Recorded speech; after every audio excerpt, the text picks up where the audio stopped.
আপনাকে আমি কতবার বললাম যে আমার 5টা উপদেশ মনে রাখবেন। আমি আব্দুর রাজ্জাক বিন ইউসুফ আপনার জন্য জাতিকে 5টা উপদেশ দিয়ে গেলাম। এক, আপনার জীবনের সবচেয়ে জরুরি কাজ কোনটা? এর চেয়ে জরুরি কাজ পৃথিবীতে নেই, সেটা হলো সালাত, নামাজ। মনে রাখতে হবে আপনাকে। পৃথিবীবাসী, আমি আব্দুর রাজ্জাক বিন ইউসুফ আপনাদের দ্বীনি ভাই হিসাবে মহিলা পুরুষ সকলকে বলে যাচ্ছি, মানুষের জীবনের সবচেয়ে জরুরি কাজ পৃথিবীতে, কাজ হিসাবে, কর্ম হিসাবে এর চেয়ে জরুরি কাজ পৃথিবীতে নাই। সেটা কি? সালাত। জীবনে এর সাথে কোনোদিন আপোষ করিয়েন না। একে শক্ত হাতে দমন করবেন, টাইম হলে আদায় করতে হবে, যত সমস্যা থাকে। কোনো দিন 5 মিনিটের জন্য এর সাথে আপোষ করবেন না। এর চেয়ে জরুরি কাজ পৃথিবীতে নেই। 2, দ্বিতীয় পৃথিবীতে জরুরি কাজ হালাল রুজি। আপনাকে আমি ব্যাংকে লোন নিয়ে ব্যবসা করতে বলিনি, কোনোদিন বলিনি। চকলেট দিয়ে ব্যবসা করতে বলেছি, তাহলে লোন নেওয়া লাগবে না। চকলেট দিয়ে যদি আমি ব্যবসা করি তো লোন নেওয়া লাগবে না। লোন এত খারাপ, লোন এত খারাপ, লোন এত খারাপ যে লোন যেন আমি না করি, এই জন্য আল্লাহর নবী দিন রাত পরিত্রাণ চাইতেন। সালাম ফিরার পূর্বে এমন কোনো দিন জীবনে একটা দিন ঘটেনি যে এই দোয়া বলেননি। দোয়ার শেষ বাক্যটা হচ্ছে আল্লাহুম্মা ইন্নী আউযু বিকা মিনাল মা'সামি ওয়াল মাগরাম।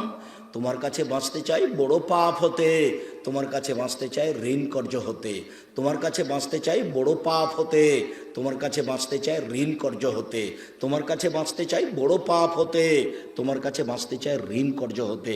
এই বাক্যটা না বলে তিনি কোনোদিন সালাম ফিরেননি। এ কথা আয়েশা রাদিয়াল্লাহু তাআলা আনহা বলেন, হাদিস বুখারী মুসলিম। আর আপনি ব্যাংকে চাকরি করেন, এটাই খারাপ। আবার আপনি 30 লাখ টাকা লোন নিয়ে বাড়ি করলেন, ছেলে মেয়ের জন্য রেখে চলে গেলেন, আর জাহান্নামার যা মরার সাথে সাথে আপনাকে কবরে গুতাইতে লাগলো। আপনি একটু কিছুই বুঝলেন না, হুঁচলার মতো দিন কাটাচ্ছেন। চাপানে ওদের ভাষাতে যে বুদ্ধি দিয়ে কাজ করে না, ওকে বলে হুঁচলা, মোটা বুদ্ধি। একটু বিবেচনা করতে হবে না? এমনি তো বোকামির পরিচয় দিয়ে ব্যাংকে চাকরি করতে গেছেন। আমি তো বলেছি এই বাংলাদেশের মাটিতে এমন কোনো ব্যাংকিং ব্যবস্থা নেই, এমন কোন ব্যাংক নাই যেখানে চাকরি যায়। দেখি কোনো মায়ের বেটা প্রমাণ করতে পারে। ব্যাংকে টাকা রাখা আর ব্যাংকে চাকরি করা দুটো এক নয়। সম্মানিত দিনী ভাই বোন, মানুষের জীবনে সবচেয়ে জরুরি কাজ হালাল রুজি। শ্বশুরের কাছে টাকা নিয়ে জীবিকা নির্বাহ করবেন না, ও কথা পুনরায় বলা লাগবে না। শতবার বলেছি যে যৌতুকের টাকা দিয়ে চাউল কিনে ভাত খেয়ে ইবাদত কবুল হবে না। ভিক্ষা করার টাকা দিয়ে চাউল কিনে ভাত খেয়ে ইবাদত কবুল হবে। আমি ভিক্ষা করব কেন? আমার গায়ে শক্তি আছে, কাজ করে খেতে পারি। তবুও ভিক্ষা করার টাকা দিয়ে চাউল কিনে ভাত খেয়ে ইবাদত কবুল হবে। যৌতুকের টাকা দিয়ে ভাত খেয়ে ইবাদত কবুল হবে না। চাউল কিনে ভাত খেয়ে ইবাদত কবুল হবে না। ওটা হারাম টাকা। যৌতুক শ্বশুরকে ফেরত দিতে হবে, এটা ভুল হয়েছে। আর আগামীকাল সন্ধ্যা হতে হতে এই ছেলে, তোমাকে বলেছি শতবার, তোমার বাপ যেন তোমার ফুফুকে জমি ফেরত দেয়, হিসাব করে ভাগ করে দেয়। আগামীকাল সন্ধ্যা হতে হতে আপনি বোনের জমি দিয়ে দিবেন। আপনার বাপ মরা 10 বছর হলো। বোনের জমি মানে পরের জমি। পরের জমি খান কেন? শরম হয় না? আপনার ভাগ্য আল্লাহ লিখে দেননি? বাপ মারা গেছে, আপনি জমির ভাগ নেবেন, আপনার বোন জমির ভাগ নেবে। আপনি নেবেন সকালে আর আপনার বোন নেবেন বিকেলে, এরকম কথা কি না? একসাথে। তা আজ পর্যন্ত জমি আপনার কাছে কেন? আপনাদের 4 ঘাট কোন দিক থেকে একটা লোক গেছে আমার কাছে, তো বলছে আমি অংশ বন্টনের উপরে ডক্টরেট ডিগ্রি করব, সেই জন্য আপনার কাছে এসেছি। তো কি করবেন? কি বলে আপনাকে কিছু জিজ্ঞাসা করবো। প্রথমে বলছে আপনার আমি পরীক্ষা নিব। আমারই পরীক্ষা নেবেন? আচ্ছা ভালো, কি জিজ্ঞাসা করবেন করেন তো। তো কিছু মাসলা জিজ্ঞাসা করলো এই ফারাইজ সম্পর্কে। করার পরে বলছেন আমাকে এটাই মনে হয় আমার পরীক্ষা। সেটা হলো এই, আপনার বাপ মারা গেছে না বেঁচে আছেন? বল মারা গেছেন। কতদিন হলো? এতদিন। তো আপনার জমি জায়গার খবর কি? তা আমি বললাম যে আমার বাপকে মাটি দিয়ে এসে আগে জমি ভাগ করেছি, তারপরে খাওয়া দাওয়া। খাওয়ার আমরা আগে খাইনি, আগে জমি ভাগ করেছি তারপরে খাওয়া। যদিও জমি আমি একটু চিনি, আমার ছোট ভাই চিনি না। আমরা কোনোদিন জমিতেই যাইনি। আমার আব্বা একজন ছোট কৃষক ছিলেন, 20-25 বিঘা জমি রাখতেন। যখন পশ্চিমে থাকতাম তখন বলতো ধান বিক্রি এত টাকা, কালাই বিক্রি এত টাকা, সরিষা বিক্রি এত টাকা, পেঁয়াজ বিক্রি এত টাকা, মোট 1000 টাকা পাঠালাম। তখন আমি ভাবতাম যে আমার আব্বাকে 1000 টাকা সংগ্রহ করতে অনেক পরিশ্রম করতে হয়েছে। ওই কথা আমার এখনো দিনের মতো মনে পড়ে। আমার আব্বা আমাকে বলতেন যে আমি যতদিন বেঁচে আছি ততদিন তোমাকে জমিতে যেতে হবে না, কোনো কাজ করতে হবে না, যদি কাজ করে খেতে হয় তাহলে আমার মরার পরে। আমার এই বাপের আমার এই বাক্যটা আমি ভুলতে পারি না, যে তোমরা যদি কাজ করে খাওয়াই লাগে তা আমার পরে খাও, আমি যতদিন আছি তোমরা ততদিন এই জমি জায়গাতে যায়ও না। শুকরিয়া, জাযাকুমুল্লাহ খায়র। যেটা বলছিলাম হালাল রুজি, 3 কোরআন তেলাওয়াত, 24 ঘন্টায় একবার কোরআন মাজিদ তেলাওয়াত করবেনই, করতেই হবে, নাহলে কোরআন বিপক্ষে চলে যাবে। বেশি না পড়লেও কি বলেছি সূরা ইখলাস 3 বার পড়েন, একবার কোরআন মাজিদ পড়ার সময় নাকি হবে। কেন পড়েননি আজকে বলেন তো যে আমি পড়েছি? বলেন, এই ছেলে তুমি লাভ দিয়ে বলো যে আমি পড়েছি, একটু হিসাব হয় না কেন? কেন পড়তে পারেন না? কেন পড়তে পারেন না? কি আছে সমস্যা যে পড়তে পারেন না? কেন পড়বেন না? সূরা ইখলাসটা আপনি 3 বার কেন পড়বেন না? নিজেকে মানুষ মনে করেন না? নিজেকে গরু ছাগল মনে করেন? বুঝেও বুঝে না ওরা চক্ষু, বুঝেও বুঝে না ওরা অন্তর আছে বুঝে না, দেখেও দেখে না ওরা চক্ষু আছে দেখে না, শোনেও শোনে না ওরা কান আছে শোনে না। উলায়েকা কাল আনাম, তারা পশু প্রাণীর মতো, তারা গরু ছাগলের মতো, তারা কুকুর শ্রীগেলের মতো, বাল হাজাল বরং তার চেয়ে খারাপ। নিজেকে গরু ছাগল মনে করেন, পশু প্রাণী মনে করেন? কেন আপনি পড়েননি কোরআন মাজিদ আজকে? অন্তত সূরা ইখলাসটা কেন পড়েননি? এটা হলো 4 নম্বর। 1 সালাত, 2 রুজি, 3 কোরআন তেলাওয়াত, 4 দুইজন যেখানে বসে আছে সেখানে বসবেন না। ওখানে বসে ওরা একজনের বদনাম করছিল, আপনি গিয়ে যদি বলেন হ্যাঁ ঠিক বলেছিস, আসলেও খারাপ, এখন কি হবে? তাহাজ্জুদ সারা জীবনে যা পড়েছেন ওইটা যদি এক পাল্লায় দেওয়া হয়, আর ঠিক বলেছিস আসলেও খারাপ এই বাক্য যদি এক পাল্লাতে দেওয়া হয়, পুরো জীবনের তাহাজ্জুদ হারিয়ে যাবে। আপনি বলতে পারেন, বুঝতে পারেন ল্যাংটা মেয়েকে দেখছি আর গল্প জমাচ্ছি, এটা কত বড় খারাপ, আর মানুষের বদনাম কানে শুনছি, এটা কত বড় খারাপ, আপনাকে আমি বুঝাতে পারি না। 4 জন যেখানে, 2 জন যেখানে বসে আছে সেখানে বসবেন না। 5 ছেলে মেয়ে স্ত্রীর উপরে হন কঠোর, খুব কঠোর, চোখ যেভাবে ঘুরে বউ সেভাবে চলে, তার নাম ক্ষমতা। আহাল পরিবারের উপরে খুব কঠোর হতে হবে, শক্ত হাতে পরিবারকে দমন করতে হবে, নইলে তাহাজ্জুদে আপনি টিকতে পারবেন না। শেষে দেখা যায় বেটির কারণে, বইয়ের কারণে জাহান্নাম হয়ে গেছে। শতদিন বলেছি, আল্লাহ নবী বলছেন 3 শ্রেণীর মানুষ জাহান্নামে যাবে। তার 1 শ্রেণীর মানুষ হচ্ছে মধুমিনুল খামর, যারা নিয়মিত বিড়ি তামাক জর্দা সিগারেট গুল নেশাদার দ্রব্য খায় পান করে, তারা জাহান্নামে যাবে। একটা ছেলে বলছে, আব্দুর রাজাক সাহেব আপনি যে বিড়ি সিগারেট সব সময় বলেন, তো বিড়ি সিগারেট হারাম তার দলিল কোথায়? তো দলিল সরাসরি আছে, আল্লাহ রাসূল বলছেন মাসকারা কাসিরুহু ফাকালিলুহু হারাম। যেই জিনিসটা বেশি খেলে বিবেকের ক্ষতি হবে, তার কম, তার একটা কণাও হারাম। তো তাহলে তোমার 50 বেড়ি, হাফ কেজি বেড়ির মশলা খুলে একজনকে খাওয়াইয়া দাও তো দেখি। হাফ কেজি জর্দা তুমি একজনকে খাওয়াইয়া দাও, তার বিবেকের ক্ষতি হয় কিনা? 10 কেজি খাওয়াইয়া দিলে যদি বিবেকের ক্ষতি হয়, তাহলে তার একটা কণাও হারাম। আল্লাহ রাসূল বলেছেন, এক বাক্য বলেছেন এমন ভাবে কিয়ামত পর্যন্ত সারা পৃথিবীর সব জায়গাতে চলবে। কাজেই হালাল রুজি খাবেন, আর জরুরি প্রয়োজন ছাড়া কোথাও বসবেন না, আর পরিবারের উপরে খুব শক্ত, খুব কঠোর হতে হবে। সম্মানিত দিনী ভাই বোন, এই 5টা উপদেশ থাকছে। বলছিলাম আমার দিনী বোনদের ব্যাপারে একটু অনুরোধ জানাচ্ছি। দেখুন, 4টা কাজ করতে পারলে আপনার জন্য জান্নাতের সব দরজা খোলা। আপনি 4টা কাজ করেন, জান্নাতের যে কোনো দরজাতে যেতে পারবেন। আমি বলিনি এই কথা মুহাম্মদ সাল্লাল্লাহু আলাইহি সাল্লাম বলেন। 1 সালাত খামসাহা, 5 ওয়াক্ত সালাত আদায় করুন। এই ছেলে, তোমরা ওখানে ভাবে দাঁড়িয়ে কেন? বসো। দিনী ভাই বোন, আমি আপনাদেরকে অনুরোধ করছি, আপনারা দয়া করে দোকানপাটে কেউ থাকিয়েন না, রাস্তাঘাটে চলাচল করিয়েন না।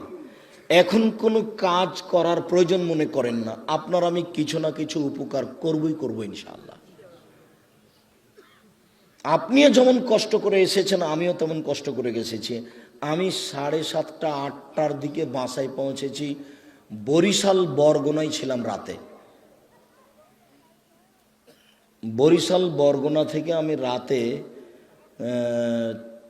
বক্তব্যের পরে যাত্রা আরম্ভ করে সকাল 8টার দিকে আমি প্রতিষ্ঠানে পৌঁছেছি। এটা নিয়ে আমার কোনো খেয়ালই ছিল না। এশার সালাতের পরে অবগত হয়ে আমি আসলাম। আমি কষ্ট করে এখানে এসেছি, আপনি চায়ের স্টলে বসে থাকবেন? আপনাকে আমি মানুষ মনে করব? কেন আপনাকে আমি মানুষ মনে করব? আল্লাহ আপনাকে পশু প্রাণী বলছেন, আমি কেন বলবো? আপনি পশু প্রাণীর মতো। পশু প্রাণীর মতো না হলে আমি দিনের কথা বলছি, আপনি ওখানে বসে থাকবেন কেন? সম্মানিত দিনী বোন, এদিকে শোনেন। এই মেয়ে, শোনো। 1 5 ওয়াক্ত সালাত, 2 সমাত শাহরাহা, রমজান মাসে রোজা সেম, 3 আতাত বালাহা, স্বামীকে মেনে চলা, তিতা লাগলেও মিঠা লাগলেও মেনে চলতে হবে। 4 জেনায় লিপ্ত না হওয়া। এই 4টা কাজ করবেন, জান্নাতের সব দরজা খোলা। 4 নাম্বার জেনা। জেনা যদি হয়ে গিয়ে থাকে তাহলে এখন থেকে কান্নাকাটি করেন। যদি আপনি খালেস অন্তরে কান্নাকাটি করতে পারেন দিন রাত, তাহলে আল্লাহ জেনার পাপটাকে নেকি দিয়ে পূর্ণ করে দিবেন। আর আল্লাহ ওয়াদা করেছেন আপনার সাথে, অনাহা নাফসা আনিল হাওয়া ফাইনাল জান্নাতা হিয়াল মাওয়া। পৃথিবীবাসী মনে রেখো, আল্লাহ তাআলা বলছেন, পৃথিবীবাসী মনে রেখো, তোমরা যদি অশ্লীল কাজ থেকে নিজেকে বিরত রাখতে পারো, আমি আল্লাহ তোমাকে জান্নাতুল মাওয়া দিয়ে দিলাম। ওটা তো আল্লাহর ওয়াদা।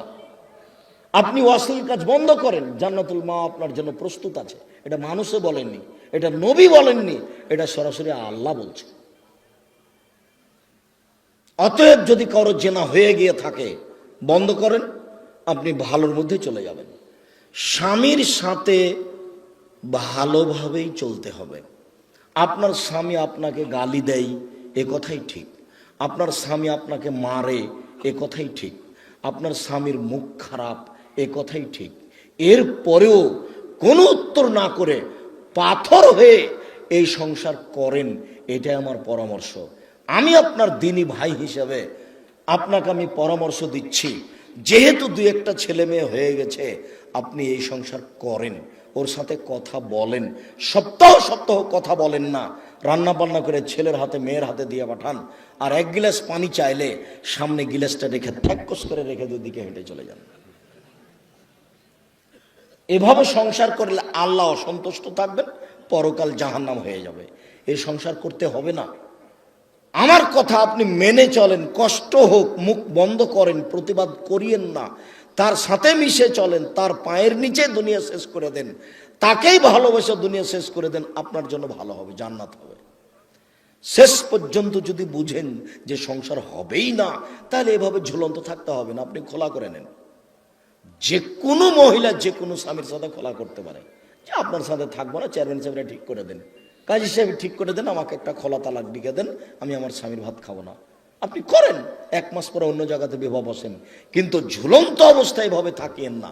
মাস মাস বছর বছর স্বামীর সাথে কথা বলবেন না, এটা ঠিক নয়। কষ্ট করে, গালি সহ্য করে, মায়ের সহ্য করে আপনি চুপচাপ থেকে সংসার মেনে নেন, আপনার জন্য ভালো হবে। যদি শেষ পর্যন্ত বুঝেন যে হবেই না, তাহলে 7 দিন পার করতে হবে না, সংসার বাদ দেন।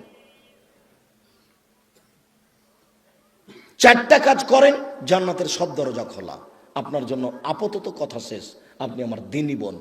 1 5 ওয়াক্ত সালাত, 2 রমজান মাসে রোজা, 3 স্বামীকে মেনে চলা, 4 জেনায় লিপ্ত না হওয়া। জেনা যদি ঘটেই থাকে তাহলে মরা পর্যন্ত কান্নাকাটি করেন, যা পাপ হয়েছে সেটা আল্লাহ নেকিতে পূর্ণ করে দিবেন ইনশাআল্লাহ। এবার আপনাদের সাথে একটু জরুরি কথা, যেটা আল্লাহ রাসূল বলেছেন, স্বামী হিসাবে, বাপ হিসাবে জরুরি কথা হচ্ছে, 1 যে মানের আপনি খাচ্ছেন বউকে স্ত্রীকে সেমানের খাওয়াবেন। 2, যে মানের কাপড় আপনি পরছেন বউকে স্ত্রীকে সেমানের পরাবেন। 3, কখনো কটু কথা বলবেন না। স্ত্রীকে কটু কথা বলা নিষেধ, গালি দেওয়া নিষেধ, নিন্দা করা নিষেধ। শ্বশুর শাশুড়ির ব্যাপারে মন্তব্য ভুলেও কোনোদিন ঘুমের ঘরেও করবেন না। শ্বশুর শাশুড়ির বিরুদ্ধে কোনোদিন কথা বলবেন না। স্ত্রীকে কখনো কটু কথা বলবেন না। বলবেন না ভুলে যে তোমার রংটা কালো, বলবেন না ভুলে যে তোমার ঠোঁটটা মোটা। একবার যদি ঠোঁট মোটা বলেন 10 বছর আপনাকে ভালোবাসবে না। ওরা হচ্ছে কম বুদ্ধির প্রশংসা প্রিয় মানুষ, সব সময় প্রশংসা করেন, তুমি খুব ভালো, তুমি খুব ভালো, তোমার মতো কোনো মেয়ে দেখি না, সারা রাত পাঁটি বেঁধবে। তার কাছে সেবা নেওয়ার চেষ্টা করেন, কটু কথা বলিয়েন না। 4, মুখের উপরে মারবেন না, কোনো সময় না, মুখের উপরে মারবেন না। গালে থাপ্পড় মারবেন না, আল্লাহর নবী নিষেধ করেছেন কঠিনভাবে। 5, অলা তাত্র খাইল্লা ফিল বাইতে, নিজের বাড়ি ছাড়া কোথাও থাকতে দিবেন না। যেতেই পাবে না খালার বাড়ি, ফুপুর বাড়ি, মায়ের বাড়ি, নানির বাড়ি, কোনো বাড়ি যেতে পাবে না। বিবাহের বাড়ি তো অসম্ভব হতেই পারে না। দাওয়াত দিয়েছে আপনি যাবেন, আপনার ছেলে যাবে, আপনার বউ যাবে কেন? বিবাহের বাড়িতে গেলে স্বামীর সংখ্যা বেশি হয়ে যায়। কমিউনিটি সেন্টারে যাওয়ার কোনো প্রশ্নই আসে না, বাজারের তো কোনো প্রশ্নই আসে না। পুরুষের পরিচয় দিবেন, কই আমরা তো কোনোদিন বাজারে যাই না, আমরা তো বেঁচে আছি দুনিয়াতে। আমাদের আহাল পরিবারের তো কোনো সময় বাজারে যায় না, আমরা তো আছি দুনিয়াতে বেঁচে। আপনার বউ কেন বাজারে যাবে? কেন? কাপুরুষ আপনি? বেটা মরে গেছে, স্বামী মরে গেছে, আপনি মারা গেছেন, আপনার ছেলে মারা গেছে, কেন আপনার বউ বাজারে যাবে? নিজেকে পুরুষ মনে করেন না? এই 5টা জিম্মেদারি পালন করবেন। 5ম নাম্বারটা খুবই শক্ত। এটাই ছিল 5টা উপদেশের শেষ। স্ত্রী পরিবারের উপর কঠোর হতে হবে, আপনার কথাই চলবে এই বাড়িতে। তাকে কোনোদিন কাপড় কিনতে দিবেন না যতদিন পর্যন্ত না বুঝেছে যে আপনি মোটা কাপড় কিনলো আমার কাছে মিঠে, চিকন কাপড় কিনলো আমার কাছে মিঠে। যতক্ষণ পর্যন্ত আপনার স্ত্রী এইটা না বুঝেছে ততক্ষণ পর্যন্ত সংসারে শান্তি আসবে না। আপনার প্রত্যেকটা কাজের উপরে তাকে খুশি থাকতে হবে যে আপনারটা ভালো, আমার ভালো। আমি নিজে থেকে বাজার করতে যাব, আমি কাপড়টাতে হাত দিয়ে দেখবো যে চিকন নয়, তখন এভাবে ছুঁড়ে মারবো, এই সংসার ভালো হবে না।